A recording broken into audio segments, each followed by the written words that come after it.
Hello, social psychology students.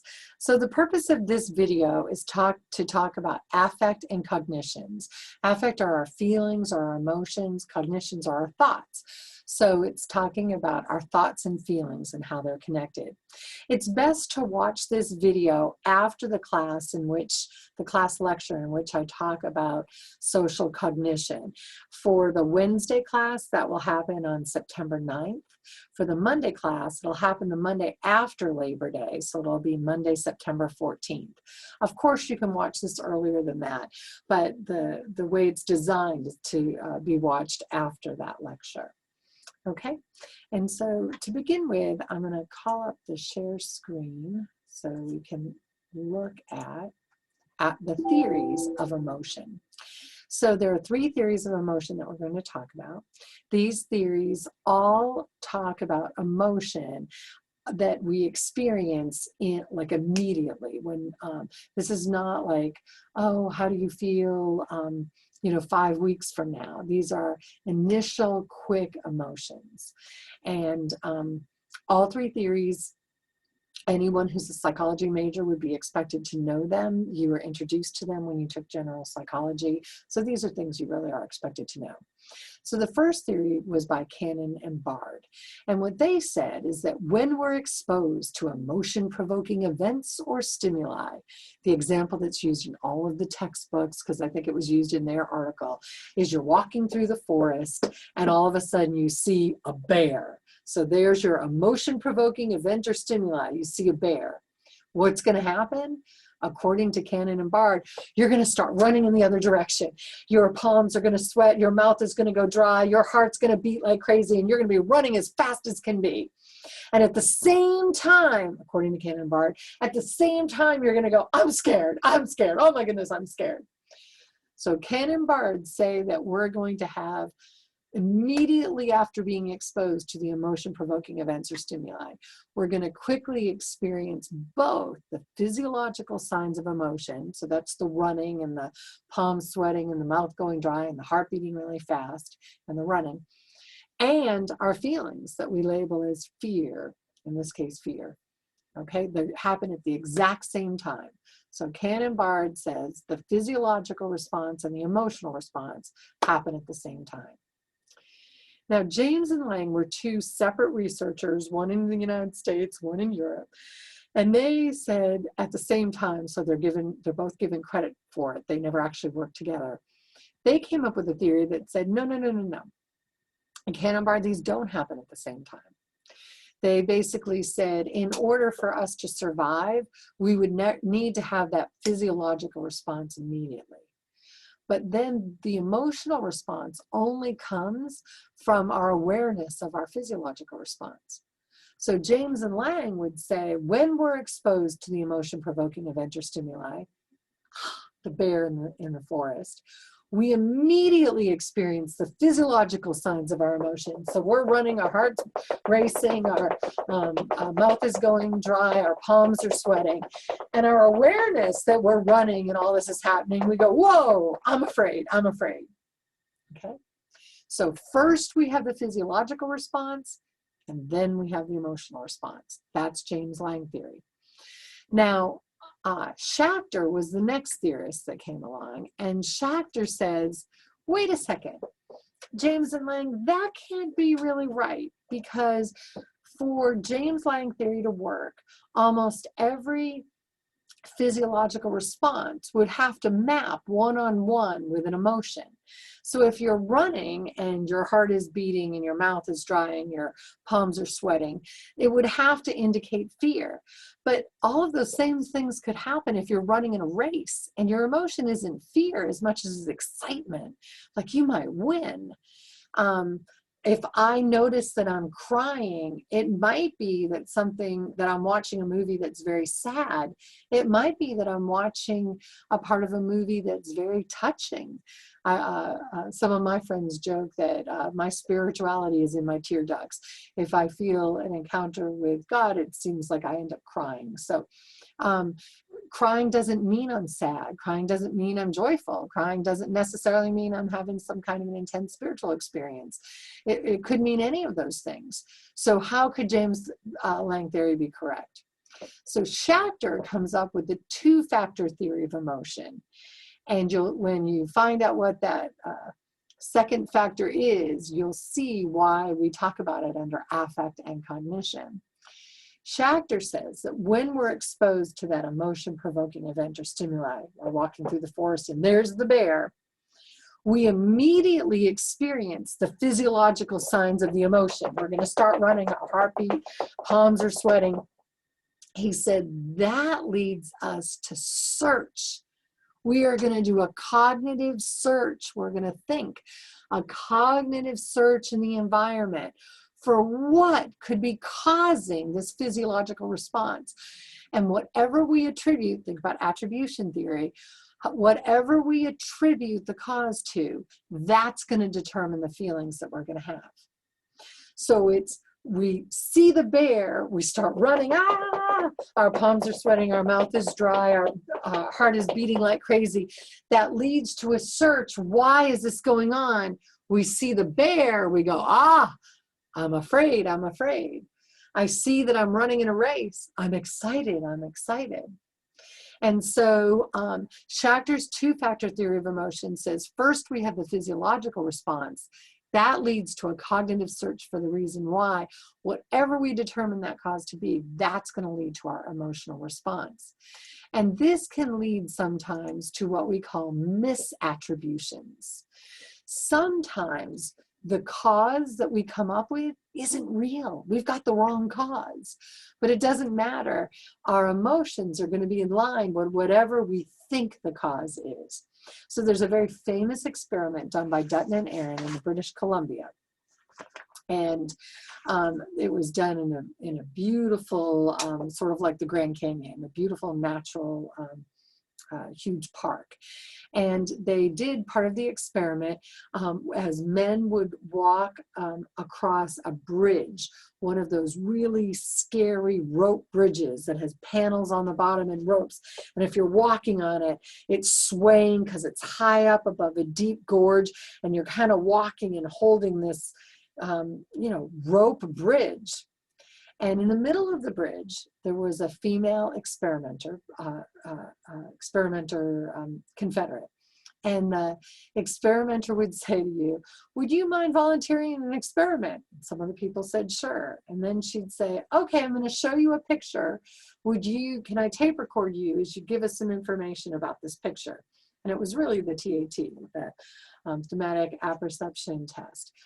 And then afterwards, she said, if you want to know more about the results, I'm trying to act like I'm flirting there, please give me a call. So she sort of flirted with him. And they looked to see the sexual content of the stories that they told in response to the picture. And they looked at the number and percentage of men that called her and asked for a date or something. They did the same experiment, same person, in the other condition, same research project. In the other condition, they were on a safe, sturdy bridge, sort of like the bridges we have here at Cameron. You couldn't hurt yourself if you tried. And so she's in the middle of that bridge. Hey, would you help? And they looked at it. What they found was that many, many more of the men on the scary, rickety bridge contacted the woman and asked for a date. And the sexual sexual content in the stories was much higher in the condition where they were on the scary, rickety bridge. So what was going on there? Well, Schachter believes that it's misattribution. The men, when they were on the scary, rickety bridge, their arousal level was really high because they were probably frightened. They were up high above this deep gorge. It was rickety and swaying and scary. So their mouth was dry, their palms were sweaty, their heart was beating because of the environment was scary. But when they saw the physically attractive woman who was doing the experiment with them, what did they attribute their arousal to? Rather than attributing it to the scary situation, they thought that they liked her, that they had a crush on her. And so they asked her for a date. On the secure, safe bridge, there was no arousal, so there was no misattribution for the arousal. And this can be used if you've got if your husband's having trouble sleeping or your kid is having trouble sleeping, and you can say to your kid just a white lie, you know what, I've got this, if your leg is hurting, let me give you this medication for your knee. It might keep you awake, but it'll help your knee not hurt so much. And if they take it, the fact that they think that when they're staying up, it's because of the medication on the knee, could relax their mind enough so that then they can actually sleep better. That misattribution is very powerful. So it makes sense. Now, one of the articles that you're going to read next is Schachter and Singer's classic article on the two-factor theory of emotion. So I'm just so excited for you to read this article. It's great, and it shows just so clearly how much what's in our environment ends up affecting the labels that we give to our arousal. So okay, the next piece that I would like to share with you are the situations when our mood influences our thoughts. So we're going to talk more specifically about how does our mood or affect, our emotions affect our thoughts. And if I ask you, do you think your mood affects your thoughts? Almost everyone will say yes, and we're right. Well, how does this work? One thing has to do is that our mood influences our perception of ambiguous stimuli. Ambiguous stimuli are things where it's not clear. So if we're in a good mood, we are more likely to interpret unclear stimuli positively than if we're in a bad mood or in a neutral mood. And when we're in a negative mood, we perceive the ambiguous stimuli negatively rather than positively or neutrally. So I'm walking through the grocery mart with my cart and I'm in a bad mood and someone hits my cart. In a bad mood, I'm likely to think, oh, a person hit my cart on purpose. In a good mood, I'm likely to think, oh, the person's just a little klutzy like I am, not a big deal, okay? Another thing is that our mood influences our memory. Now, the way this works is that everyone is better at recalling things if we're in the same place or same state as when we learn them. So there was a famous study done a long time ago, this is cognitive psychology, where they had divers, scuba divers, either memorize a list of words on the boat or memorize a list of words underwater. Then they had to recall the words either on the boat or underwater. And what they found was that you recalled the words better on the boat if you learn them on the boat, and you recall the words better underwater if you learn them underwater. In other words, if the environment matched. Well, mood can be one of those triggers. It's like being on a boat or underwater. It's an internal cue. So when we're in a good mood, we tend to remember other things that happened to us when we were in a good mood. When we're in a negative mood, we're more likely to remember other things that happen when we're in a negative mood. Neutral mood, same thing. So in some ways, this is really bad because when you're in a bad mood, you remember all the other things that happen to you when you're in a bad mood. And it sort of spiraled down. It's hard to get out of those bad moods. Similarly, when we're in a good mood, this is positive, all the other things that happen when you're in a good mood tend to come and you spiral up and it's, almost hard to bring you down. So our mood influences our memory. The third thing is that our mood influences the way the way information is organized in memory. When we are in a positive mood, we will include more things in the same perceptual category than when we're in a neutral or negative mood. So for example, in a positive mood, this thing that I'm sitting on is a chair because it's a chair. Also, the thing behind me is a chair. I'm in a positive mood, that's a chair, this is a chair. In a positive mood, this desk, I can sit on it like a chair. So in a positive mood, this is a chair also. In a positive mood, anything that I can sit on, I'm probably going to call a chair. Okay, and it might not be that that ends up being the defining characteristic, but I'm going to include more things in my perceptual category of chair. In a negative mood, that's a chair, this is a chair, this is not a chair, this is a desk. And we're going to be much more stringent about what goes in each perceptual category. And that ends up making a big difference in our creativity. When we are in a positive mood, we are more creative. Now this flies in the face of what we've been taught. Van Gogh, cut off his ear, and yet he's one of the most creative people with his beautiful paintings. But the reality is that when we do research, controlled research, we find that people are more creative in a positive mood than in a negative mood. When they're in a negative mood, they're more detail oriented. So it's not important that your accountant is in a good mood. That detail work that he or she is doing, a negative mood will be actually more advantageous. But creativity, you are more creative in a positive mood. So those are the 4 ways where we can answer the question of, does our mood influence our thoughts? Now let's flip the question around. Do our thoughts influence our moods? Well, they do. We talked about how our thoughts certainly influence our mood with Schachter's 2-factor theory of emotion. We talked about that.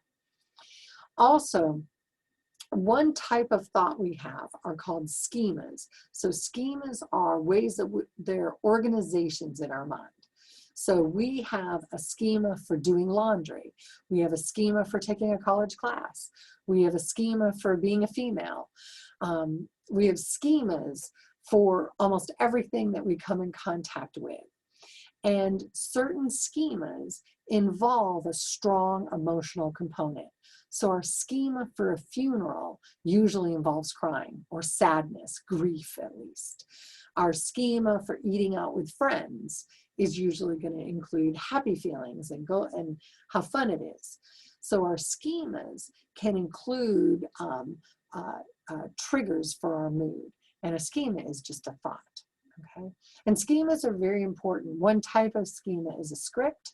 And to give you an example of what a script is, if I tell you last night I had a hamburger at McDonald's, without giving you any more information, and I say I ate inside, without giving you any more information, you have a script for what it is to eat at McDonald's. It meant that I parked my car and there were yellow arches and it said like serve billions or something, and I walked up and I opened a door that had like a little M on it, and I walked up to a counter and there was a like steel counter and there were people behind it that had on hairnets and they were dressed in the M or something on their thing, and they asked me what I wanted and I said that I wanted a hamburger, and they took out a tray and they put a piece of paper on the tray and they whipped around and they put a hamburger that's wrapped in paper on the tray, and then they told me how much money I owed them, and I handed them money, and they took my money and they gave me some change, and then I took my tray and I sat somewhere and I ate, and then I picked up my tray and I put it through the garbage, and I put the tray on top of the garbage, and I went back out the door and I left. You know all that from me saying I had a hamburger last night at McDonald's, because you have a script for eating at McDonald's. If I tell you instead, last night I had a hamburger at Chili's, you have a whole different schema. Now you think, yes, I drove up and it wasn't arches. Now it had a big chili on it. And I didn't open the door. Someone opened the door for me and said, hello, welcome to Chili's. And I didn't walk up to a counter. They said, how many? And I said, 1.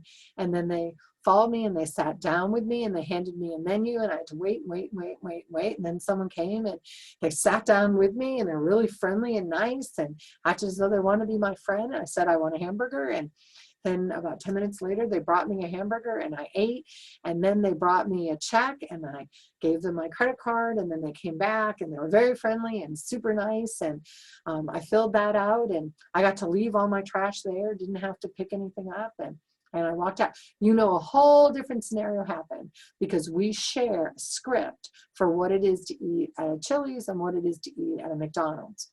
When I first moved to Oklahoma, with my husband in 1992, I hadn't been to anything like a Golden Corral before. And he took me, I can't remember if it was Furs or Golden Corral or what it was, but we went to a cafe and I had no schema for that. I had not been to a restaurant like that. It reminded me of the college dorm where I ate, but I didn't have a schema. And I ate once there and then I was like, okay, there's my script. There's my schema for eating there. But you can, these scripts, these schemas allow us to communicate with people in our same culture easily. Look at how few words I have to say. I ate last night at McDonald's, or I ate last night at Chili's, and you know all this stuff happened without me having to explain everything. So, but some of these schemas include an emotional component. So it's how our thoughts, because the schemas are just thoughts, can affect our emotions. A third way that our thoughts can influence our moods is that our thoughts may influence our reactions to events, and our reactions to events affect moods. So let's go back to me walking through the grocery store and someone bangs it, and because I'm in a good mood, I'm sort of going full circle here, because I'm in a good mood, I think nothing of it and go, oh, happens to me all the time. Well, my reaction of going, happens to me all the time, might lead the person to hit me, go, oh my goodness, thank you for being so nice. So how's your day going? And we end up having this great conversation and we're really bonding and connecting. And I just walk away in even a better mood. Okay. How about though, I'm walking and I'm in a bad mood, they hit the cart and I'm, or you did that on purpose. My reaction is probably going to be kind of negative. And because it's negative, then, they end up responding negatively to me, which then makes me even more in a negative mood. So you can see how much that's going to change our mood. If you even take the other person out of it, think about expectations. So this, let's pretend you're watching this video close to lunchtime. Let's pretend that you think one of your friends is going to come by your house and eat with you at noon. That's your expectation. That's your thought. Your thought is she's coming by at noon, but she comes by at 1 o'clock instead. Now, what kind of a mood are you in? Your thought of thinking she was going to be there at 12 and she's now an hour late probably is going to make you at least irritated and maybe in a very negative mood. Now, think about the expectation that you thought she was coming at 1. That's just a thought. The expectation she's coming at 1, she came at 1. Her behavior is the same. She came at 1. But your thought that she was going to come at noon would have made her coming at 1 probably put you in a bad mood. Where when you thought she was coming at 1 and she showed up at 1, leaves you in a neutral mood or a positive mood. So you can see how our thoughts can influence our reactions to events, which affects our moods. And then the last thing I'm going to talk about is thought suppression. What happens if we try to suppress a thought? Well, it turns out we are awful at this. We almost can't do it. To give you an example, for the next day, for the next 24 hours, try to not think about a pink elephant. Try to not think about a pink elephant. That's the first thing that just went through your mind. Didn't you picture a pink elephant? The more you try not to think about pink elephants for the next 24 hours, I guarantee you, you will think about pink elephants more than you have in the last year, unless you have small kids and you're reading Dr. Seuss to them. But trying to suppress the thought of a pink elephant is going to make it where you think about pink elephants. Thought suppression is so difficult for us as human beings. So, most of the time when we are trying to not think about something, it's a negative thought. Oftentimes it's a trauma that happened and we don't want to think about it. We push it down. We're embarrassed about something. It's something negative. It's something we're worried about. Push it down, try not to think about it. Well, whenever we try not to think about something, it just keeps coming up and up and up. Thought suppression doesn't work. So the very thing we're trying not to think about, we end up thinking about more. Oftentimes that thought has a negative connotation with it or a negative association with it. So oftentimes thought suppression can lead us to can affect our mood very negatively. Okay, so now we've talked about the 3 theories of emotion. We've talked about how our mood influences our thoughts and how our thoughts influence our moods. And we have finished talking about social cognition.